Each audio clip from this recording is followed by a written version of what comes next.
بسم الله الرحمن الرحيم عن علي رضي الله تعالى عنه نهى رسول الله صلى الله عليه وسلم أن تحلق المرأة رأسها رواہ النسائی۔ سیدنا علی المرتضی رضی اللہ تعالیٰ عنہ سے روایت ہے کہ رسول اللہ صلی اللہ علیہ وسلم نے منع فرمایا ہے کہ عورت اپنا سر منڈوائے۔ دوستو، عورت اپنے سر کے بالوں کو منڈوائے، یہ بات شریعت کی نظر میں پسندیدہ نہیں ہے۔ نبی کریم صلی اللہ علیہ وسلم نے سختی سے منع فرمایا ہے۔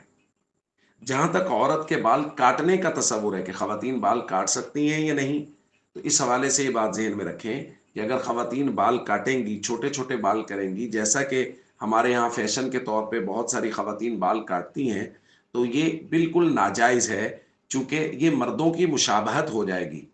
اور نبی کریم صلی اللہ علیہ وسلم نے ان عورتوں پر لعنت کی ہے جو مردوں کی مشابہت اختیار کرتی ہیں۔ اس لیے بال کاٹنا بھی خواتین کے لیے درست اور جائز نہیں ہے۔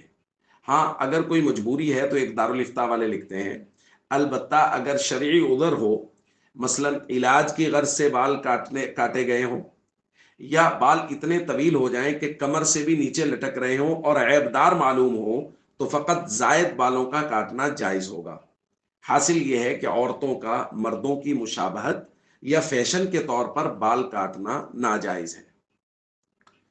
تو اس لیے عورتوں کو اپنے بالوں کا خیال رکھنا چاہیے، کہ ان کی زیب و زینت کی چیز ہے، اور عورتوں کو تو باقاعدہ حکم دیا گیا ہے کہ وہ زیب و زینت اختیار کریں۔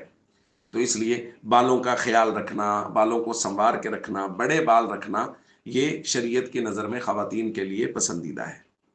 السلام علیکم ورحمۃ اللہ وبرکاتہ۔